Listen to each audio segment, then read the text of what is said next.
Dr. Phil. Teens out of control. They called the cops on their son 9 times. You say he pushed you down the stairs? Not intentionally. I just want to live by, no rules. And you met Little Miss Attitude. Yes, I do steal from my mother. Well, she's back. I need your help. I gave you my help, and you pulled the plug. And Mom says she's worse than before. You've taken a turn down that dark road again. Is that true? Let's do it. Why don't we stop all the drama, stop all the fighting, and let's go get you better. Here we go. Have a good show, everybody. If I can help get this family back on track, are you willing to do that? Pretty free. Take it. This is going to be a changing day in your life.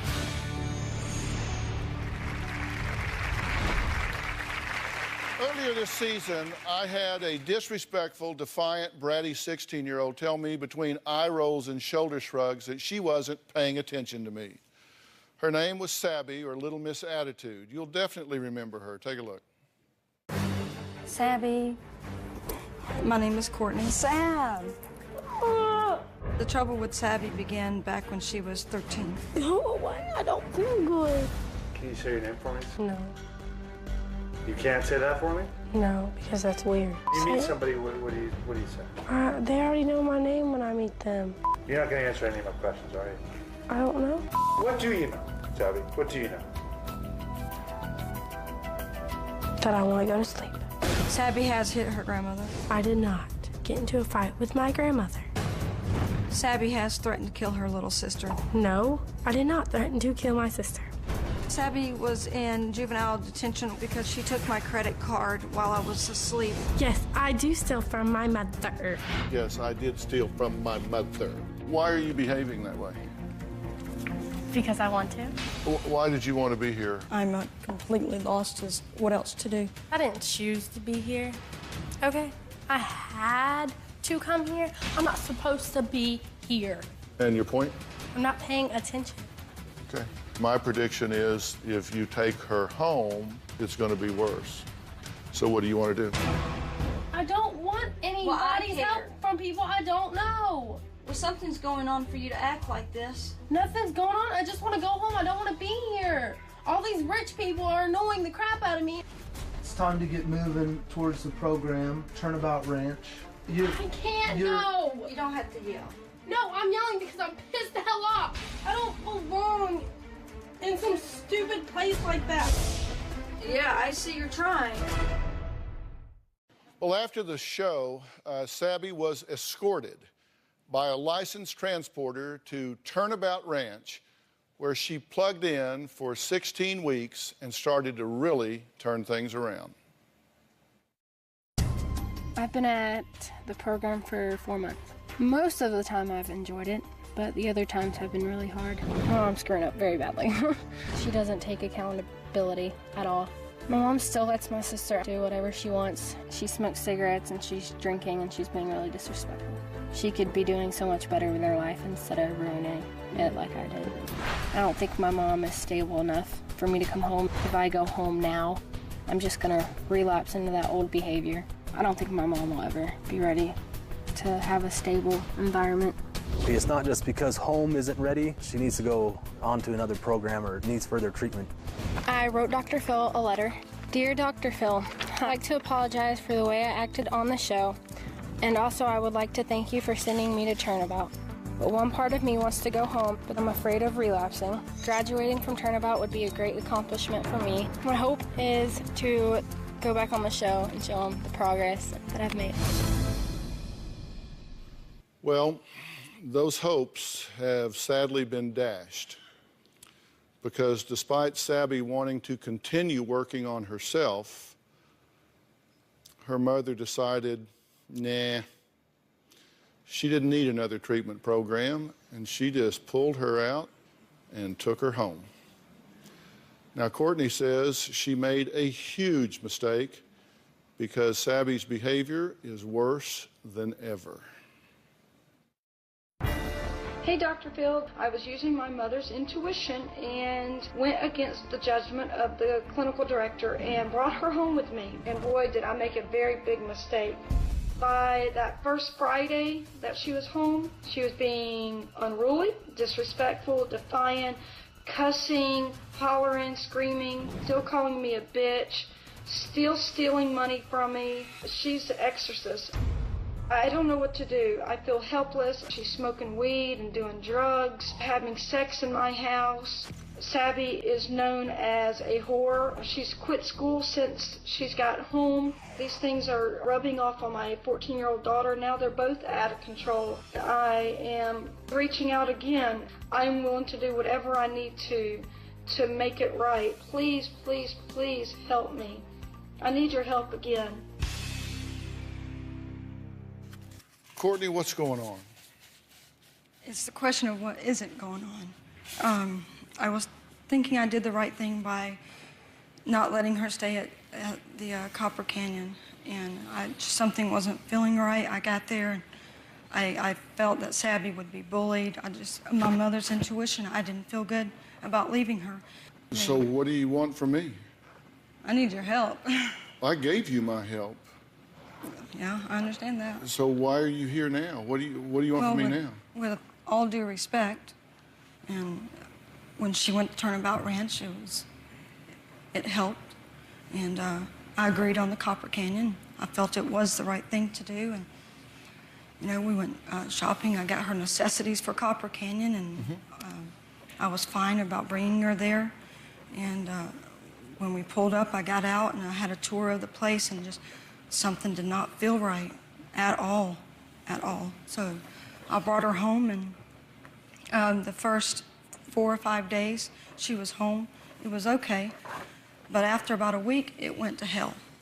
Sabby reverted back to calling me a bitch, saying I'm trying to set rules, that she's going to be living in a prison. I don't want to tell you to ignore your mother's intuition, but on the other hand, that's not my intuition.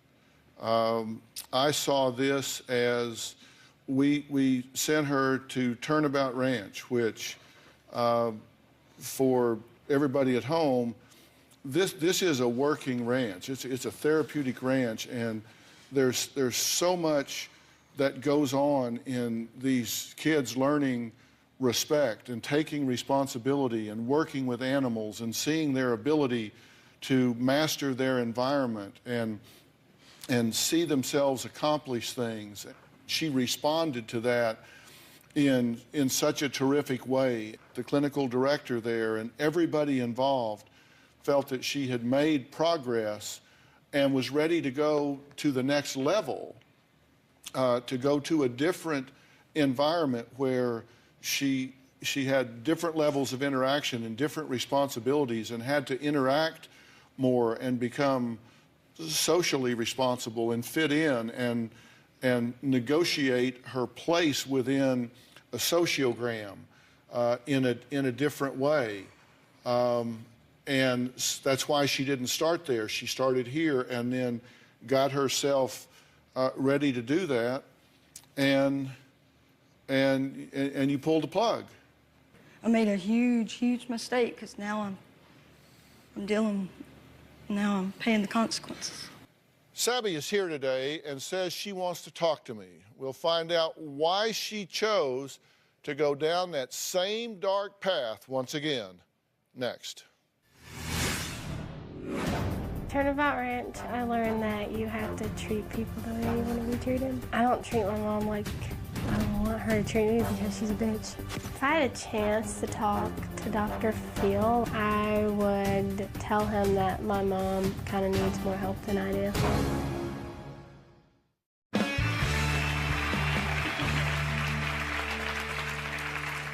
Courtney says Sabby swears that she is sexually active, sneaks out, is dropped out of school, is stealing cash. Courtney also says she's lost 15 pounds from all the stress. Sabby is joining me now.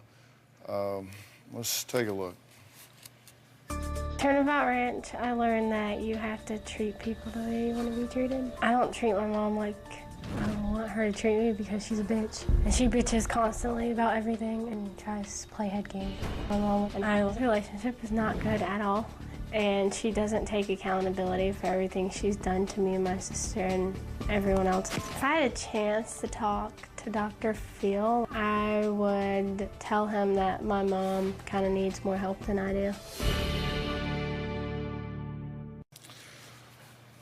Well, I didn't plan on seeing you here yet, but I will admit even though it's under the wrong circumstances, it is good to see you. But it sounds like you've kind of taken a turn back down that dark road again. Is that true? I mean, I'm not going to say that I haven't. I take accountability that I have. Yeah. Why? I guess kind of like I still have some of that pain and that hurt that I did still before. And I mean, I let some of it go, but I didn't let all of it.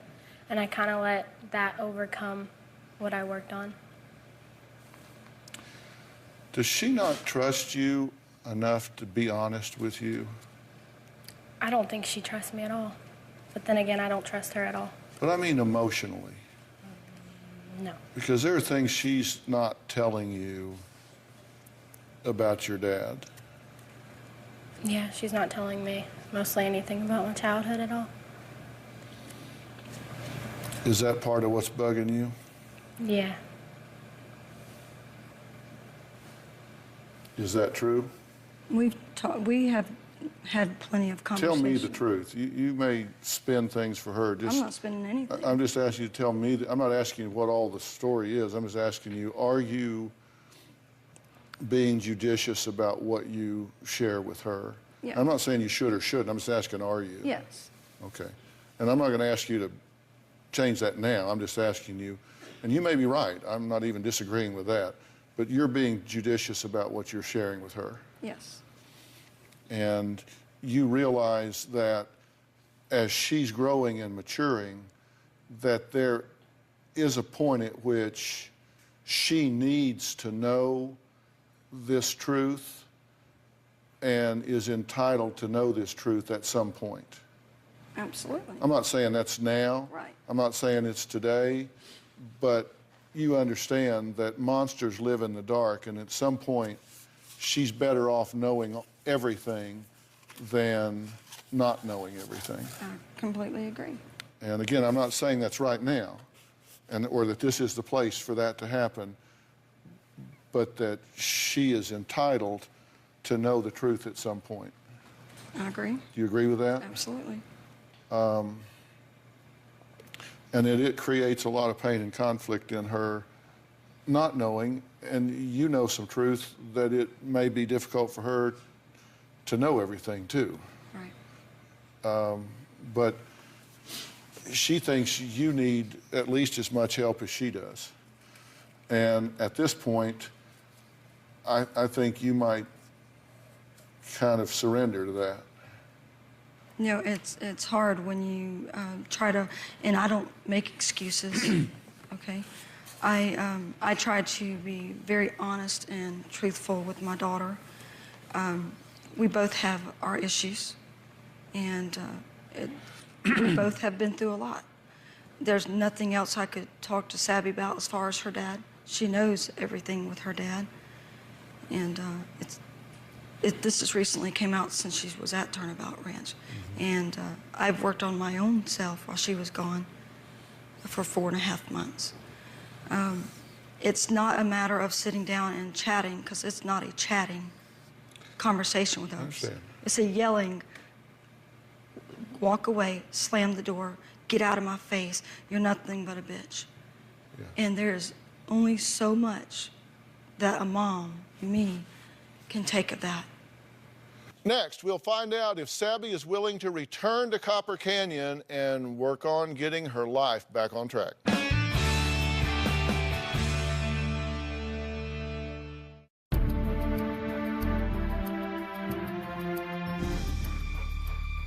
Sabby was, by far, one of the worst eye-rolling, sass-talking, obstinate teens we have had on the show this season. But she started to turn her life around until her mother derailed the program we set up for her. Sabby, you have demonstrated one thing to me that I knew from the beginning, and that is that you have the drive and the ability to become the young woman that I know that you can become, that you can claim a life in this world where you walk with dignity and self-respect. I know that. And you're not living that way right now because, I mean, this world has conspired to throw a lot of things at you that are unfair. And I'm not trying to excuse all of your bad choices because you've got to own some of those, but we've sure put a lot of speed bumps in your way. And I'm one of those guys that, like a dog with a bone, I don't give up easy, and I don't give up on you. And you worked really hard, and Kristen is here. Was she a rock star at Turnabout or what? Yes, definitely. The Turnabout Ranch, she really excelled and was really reaching just great milestones. And it was a stepping stone to that next level of care, and which unfortunately didn't happen. But you worked hard, and you proved that if people, toxic forces in your life would step back and let you define who you were, that you did that in a healthy and positive way. And I couldn't have been more proud of you. They couldn't have been more proud of you. Then that got derailed. And I don't want that to happen. I want to stay engaged with you. I want to plug all of this back in.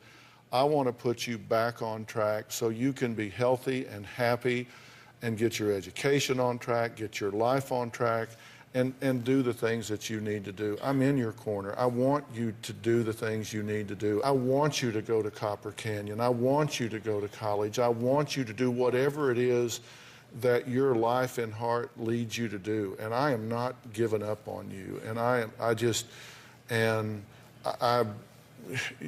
your mother is willing to step back in this, and I'm just telling you, I'm behind you, and I want you to do this. And I'm making that offer to you again. I want you to do what you need to do. I want you to take care of yourself.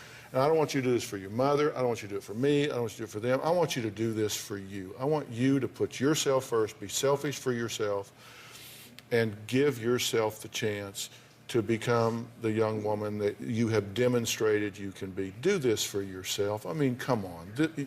You have shown all of your ability, all of your skill. Give yourself a chance to do this. Don't go down this road. Don't wind up in some damn dead-end street with some damn trailer park with no utilities, some dead-end apartment with some loser guy.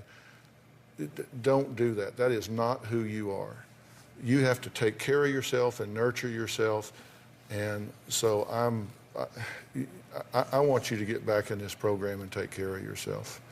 And I'm offering that to you, and I want you to do it. Will you do it? Do what? I want you to go back to Copper Canyon and do what you need to do. Only problem, like, when I was there, like, I thought I was going to get picked on a lot. Not going to happen. Let me tell you, I will tell you personally, it is not going to happen. You got a big brother, and I am a mean son of a bitch. Okay? Personal guarantee will not happen. Will not happen. I'm telling you, my personal guarantee, that will not happen. Trust me, give it a chance. If you want to leave, you can leave. But give it a shot. It will not happen. It will not happen. Phil DeSabi. No TV, no show, I'm telling you, it will not happen. I'm your big brother here. I don't know. I just think that if I go, I'm not going to be happy. And then I think if I go home, like, it's still going to be the same with my mom, because I think my mom is not responsible at all in any situation. Well, listen, clearly there are problems there. I'm just asking you to give this a chance. If you don't like it, then we'll look at an alternative. Just give it a chance. If you don't like it, you can leave. We'll find an alternative. Okay? Give it a chance. That's all I'm asking. And I'm not telling you, I'm asking. Give it a chance. If you don't like it, we'll look at something different. Okay. Okay? All right? Deal? Next, we'll meet a mother who says her 15-year-old son has anger issues and turns into a raging lunatic who has assaulted her, his stepfather, and other children. One time, my husband came in and had to pry Brandon off me. I was bruised from shoulder to wrist. I said, Brandon, what's going on? Then he came at me. Sucker punched me side of the head. My greatest fear is Brandon's gonna die. And if he doesn't die, then he's gonna hurt somebody.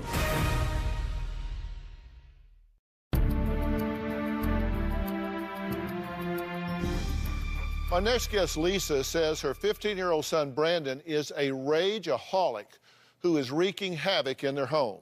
She claims he pushed her down the stairs, assaulted his stepfather, and even smashed all the windows in their house. My son's name is Brandon, and he's 15 years old. Brandon, growing up, was the perfect child. He was so happy. Now, Brandon has major anger issues. Brandon started to change during 6th grade. He started harassing and bullying other children. In 8th grade, Brandon had told us that he had been selling drugs and stealing money. Brandon started smoking marijuana around the age of 13 or 14. When Brandon uses pot, he turned into a raging lunatic. He goes ballistic. He had a confrontation with Lisa. I said, Brandon, what's going on? What's wrong? You want to fight me? Then he came at me. Sucker punched me side of the head.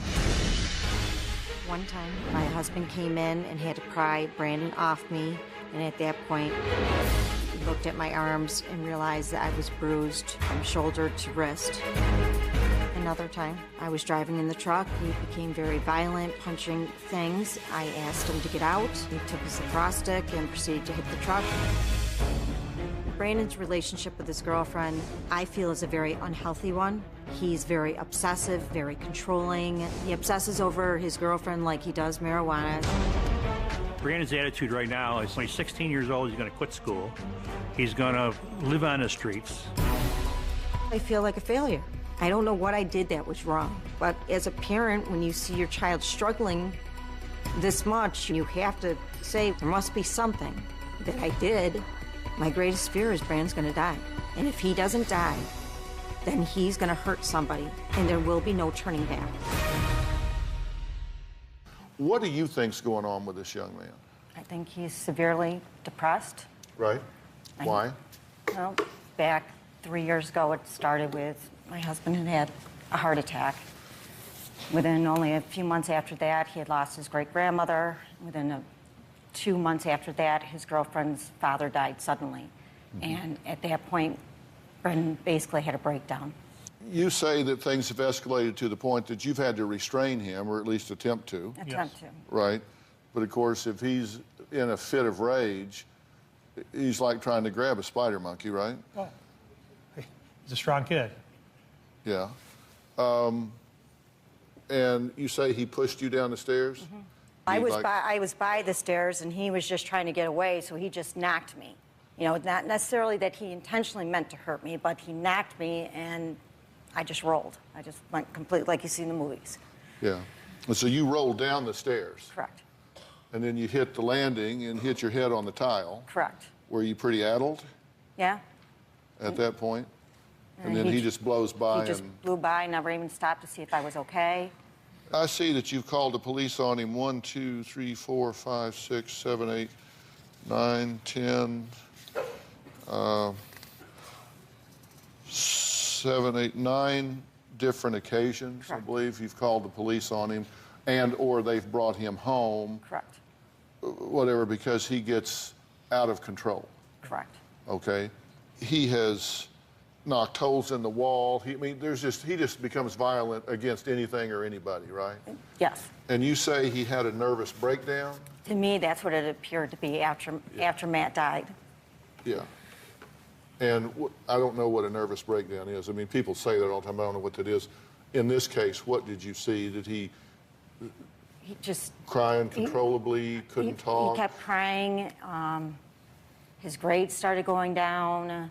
He just stopped caring about anything that was important to him.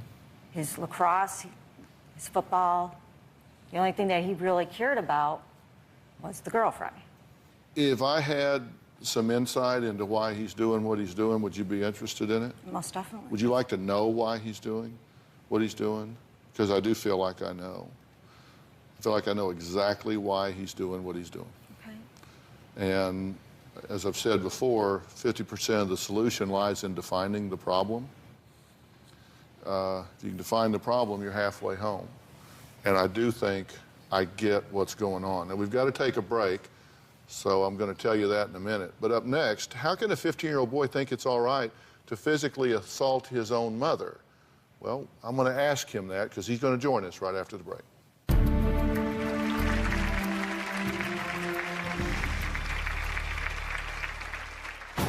I argue a lot with my mom. I think she rages a lot, like by yelling at me. When I get angry, I go straight to blackout. After everything happens, it's all fuzzy. My muscles just tense up and I'll just break something.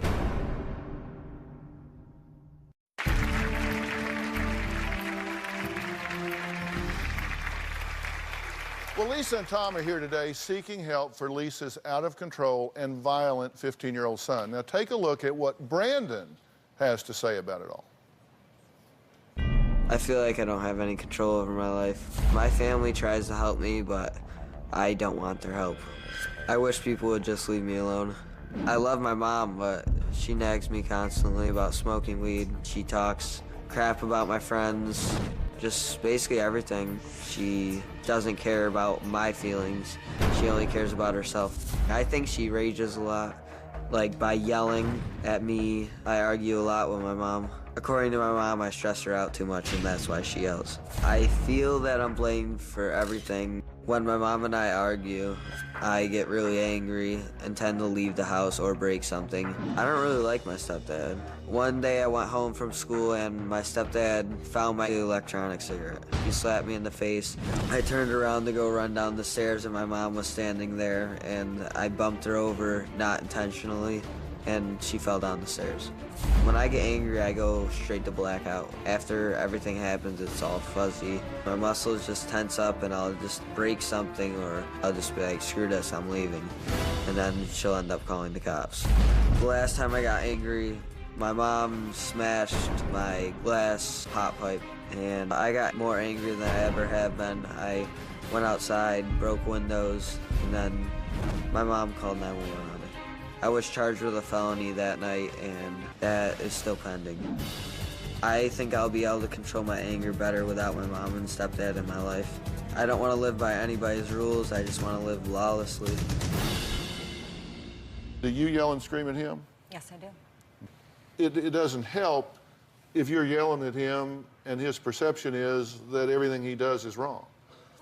You get there are some things you do that you need to not do, right? Yeah. I mean, nobody has the right to put their hands on another person in anger. Nobody has the right to intimidate and yell and scream and attack. That you don't have the right to do that any more than they have the right to do that to you. You say when this happens that you actually black out. The next day, it'll like just be fuzzy, like not sort of like remember, like I don't really remember it all. You say you want to just live lawlessly? What does that mean? Just like, I just want to live by like, without my parents' rules. So I'm just like, rather live by like, no rules. Like, not having to be told what to do. What you're saying is, you feel really crowded sometimes. Yeah, like, basically. Give me a little space here. Because if they would just leave you alone, let you sit on the couch, play your video games, smoke your dope, go hang with your friends and your girlfriend, you'd be easier to get along with. Yeah. I don't see the problem. But the problem with that is that, A, it's illegal. You're already being lawless because that's illegal in your state and it's illegal at your age.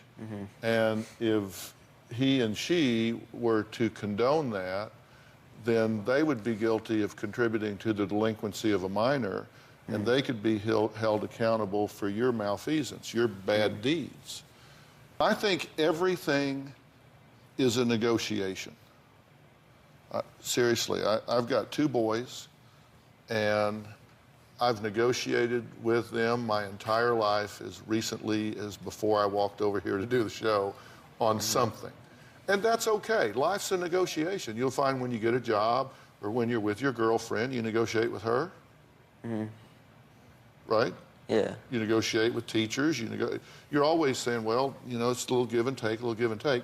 And you need to be willing to negotiate with your parents. Negotiate, because I think one of the things that always worked well for me with my boys, they said, you know, we want to have sleepovers, we want to go do this, we want to go do that. And, you know, Robin was always really good about this. We set up, we set up certain guidelines of what you do, and if you do these things, you get to do that. And if you don't, you don't. And then we were out of it. It was really up to them. We couldn't change our mind because our mood changed. If I were to help this whole family set up a plan where you had more control over what you wanted to do, would that be a good thing? Yeah. What do you think about what I'm saying? I like that idea, as long as Brandon knows that no more marijuana. Well, we'll talk about that. That's part of the negotiation. Now, see, there's one thing in negotiations that you don't do. You just ran the first red light in negotiation. You don't deal with ultimatums in negotiation. You just don't. I mean, it's just like, here's my last price, take it or leave it. Well, that's a short conversation, right? You got to be willing to discuss things. And you may know in your mind and heart what your boundaries are, but you find ways to get there. You find ways to work on that. And you want to negotiate because you're 15, they can go nuclear. They can take you out of the game. I mean, you say you don't like controls, they can put you where you got to ask permission to think. One of the best rules in dealing with a teenager is to appeal to their greed. Okay? Seriously, because let me tell you, at a teenage level, teenagers want what they want when they want it, and they want it right now. That describes you, right? You're saying, I want what I want, and I want it when I want it, and I want it now. That's kind of how you look at things. True? Sorta. Sorta, yeah, sorta. So you have to understand who you're dealing with. And if I arrange for you to really learn how to be a good negotiator instead of a rager, that would serve you a lot better, because you can't rage at work, but you can negotiate. You can't rage with a girlfriend because they'll leave you, but you can negotiate. You can't rage when you go out socially with friends because they'll not want to be around you. But if you learn to negotiate, you can make a huge difference in how much of what you want you actually get. Will you work with us on this? Yeah. That's all there is. That's all there is to it. Fair enough? It's fair. Coming up, the good news is she was elected to homecoming court. The bad news is it was all a cruel joke. A bullying case that made headlines when we come back. What started out as a cruel joke led to a case of internet bullying. Tanya and Ricky Tanner say their mentally challenged daughter was elected in a landslide to the homecoming court. The threats, they say, then came about students plotting to egg the float and humiliate their daughter. There needs to be a message sent to the kids, and they need to learn a lesson out of this.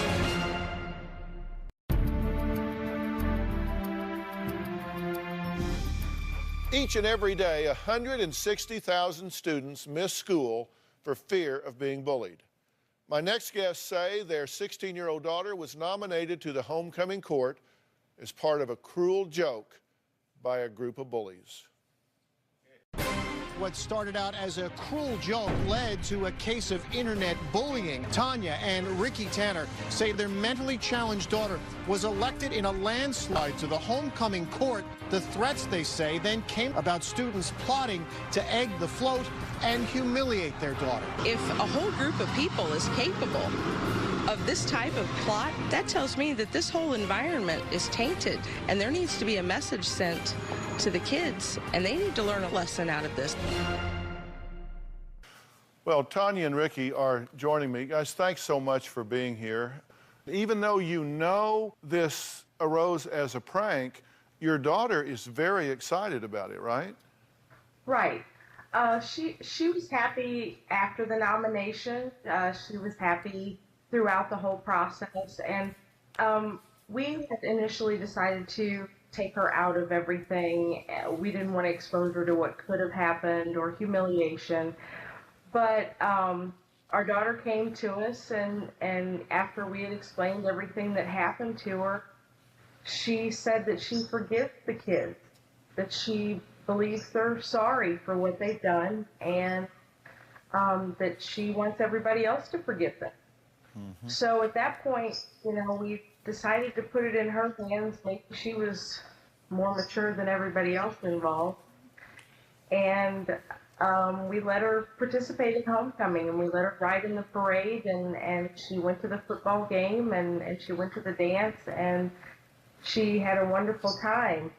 Our problem now is with the disciplining of children that were involved in the original plot to nominate her.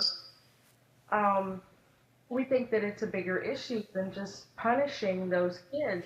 We weren't looking for a suspension in all this. In fact, I had suggested, you know, as my daughter is a special needs child, that perhaps they work, you know, as a teacher's aide in a special education classroom, and that way maybe they could learn a little empathy, and they could learn that, you know, just because a child is a little bit different, they're no less, they're just different. Yeah, but you know, it's just it's so impressive to me that the two of you have navigated this thing so well so far. I mean, in finding out what was going on, having a candid and age-appropriate conversation with your daughter, letting her have some ownership in the decision, and then seeking to come up with some plan for the school so this doesn't help somebody else. I mean, that's the kind of leadership we need from parents in bullying situations. So first off, God bless you for doing the right thing in that regard. It hasn't always felt like it was the right decision. We've questioned ourselves every step of the... And you know, and I'm not sure there is a right decision that you can generalize to everyone. I think what you have to do is customize it to the child's understanding and resiliency.